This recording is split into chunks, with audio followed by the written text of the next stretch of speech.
আসসালামু আলাইকুম। আমরা বান্দরবনে ঘুরতে গিয়েছিলাম। ভিডিও কিন্তু শেষ হয়নি, কারণ বান্দরবনে দেখার মতো অনেক স্পট। তো যাই হোক, আমি মেঘালয়, নীলাচল, এগুলো ভিডিও আপনাদের সাথে শেয়ার করেছিলাম।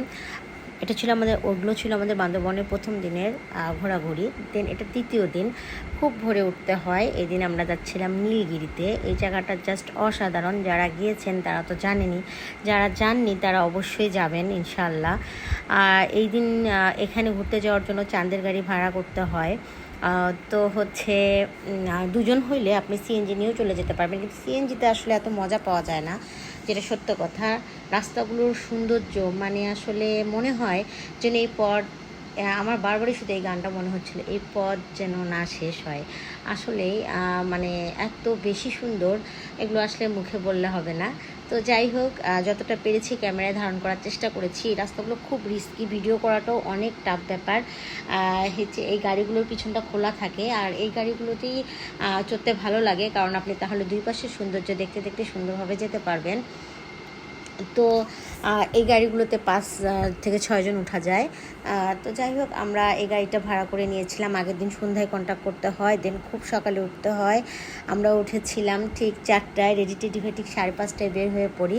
খুব সকালে না বের হলে আপনি সূর্য দয়টা আর কি দেখতে পারবেন না। তো এই জন্য আমরা খুব সুন্দরভাবে সকাল সকাল, আর বেড়াতে গেলে তো এমনিতেই মাথায় থাকে যে আমার দ্রুত রেডি হতে হবে, নাহলে আমার বেড়ানোর সময়টা মিস হয়ে যাবে। এত ঘুম পাগলি হওয়া সত্ত্বেও আমি কত সকালে উঠেছি, ঠিক 4টায় উঠেছি রেডি হওয়ার জন্য। একদম 5:30টার মধ্যে আমি ফুল রেডি। দেন আল্লাহর রহমতে নিচে নেমে এসে আমরা নাস্তা টাস্তা করে গাড়িতে উঠে যাই।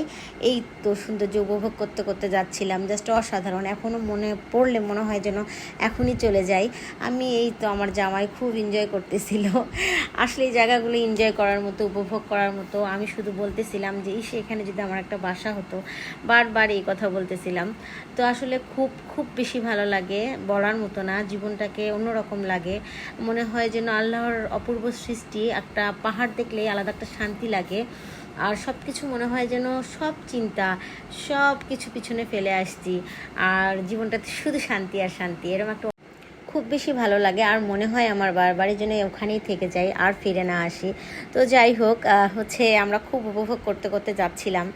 আমার হাজব্যান্ড আমাকে বলতেছিল এরপরে তুমি ভিতরে বসো, কারণ এই বাহিরের খোলা জায়গায় নিজেকে ব্যালেন্স করে রাখাটা খুবই টাফ। দেখতে খুব স্বাভাবিক মনে হচ্ছে, কিন্তু এই রাস্তাগুলো এত বেশি উঁচু, মানে অনেক কার্ভ। তো যাই হোক, এখানে আমাদের বর্ডার গার্ড এখানে চেক করে, সবার আইডি কার্ডগুলো নিয়ে চেক করতেছিল। তো এই জায়গায় খুব বেশি ক্যামেরা অ্যালাউ না, তো ওগুলো ভিডিও করা সম্ভব হয়নি। দেন আমাদের চেক শেষে আমরা আবার রওনা হয়ে যাই। এবার আমি গাড়ির ভিতরে বসেছি। এই গাড়িগুলোর সামনটা মাইক্রোর মতো, কারের মতো, মাইক্রো কার গাড়িগুলোর মতো, আর পিছনটা ওপেন। তো পিছনে বসে দাঁড়াই সবাই বেশি উপভোগ করার জন্য। আমিও ছিলাম। তো খুব ব্যালেন্স করতে কষ্ট হচ্ছিল, বারবার ভিডিও করতেছিলাম, হাতেও লাগতেছিল। এর আগেরবার বান্দরবনে এসে দৃশ্য একটা ফোন হারাই গেছে। তো এই জন্য এবার খুবই কেয়ারফুলি ছিলাম এই ব্যাপারটাতে, ব্যালেন্স করে রাখা খুবই টাফ। তো দেন আমার হাজব্যান্ড বললো তুমি এখন ভিতরে বসো, একটু রিল্যাক্সে যাও। তো ভিতরে বসেও দেখি জানালা দিয়ে অনেক অনেক সুন্দর দেখা যাচ্ছে। এতটা সুন্দর দেখা যাচ্ছে জানলে আমি ফার্স্ট থেকেই ভিতরে বসতাম, কারণ অনেক টাফ হয় ওই জায়গায় ব্যালেন্স করে থাকতে, নিজেকে খুব ভয় লাগে। তো যাই হোক, খুব শক্ত করে ধরতে হয়, ধরতে ধরতে হাতই ব্যথা হয়ে যায় ওই পিছনে খোলা জায়গাটায়। এই তো দৃশ্য, আর আমি ভিতরে বসে যাই। যে আমার জামাই হাত দিয়ে জানালা দিয়ে হাত দিয়ে কথা বলতেছিল, ফাজলামো করতেছিল, আর আমি সৌন্দর্য উপভোগ করছিলাম। সাথে তো কিছু খাবার কিনে নিয়েছিলাম, সেগুলো আমরা খাচ্ছিলাম ফাঁকে ফাঁকে। সবাই মেবি কেনে।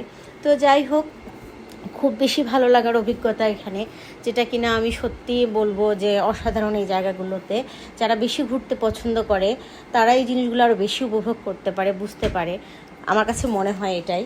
তো যাই হোক, যারা যাননি তারা অবশ্যই সময় সুযোগ পাইলে ঘুরতে যাবেন। আসলে আমি বলবো বান্দরবনটা এত বেশি সুন্দর, এত কিছু আছে, বাহিরের অনেক দেশে যেসব আছে আমার মনে হয় সেই রকমের চেয়ে কোনো অংশেই কম না। এত সুন্দর এই রাস্তাগুলো, নয়নাভিরাম, আসলে চোখ যেন ফেরানো যায় না, অপূর্ব। অনেক বাইকারও যাচ্ছিল আসলে। এই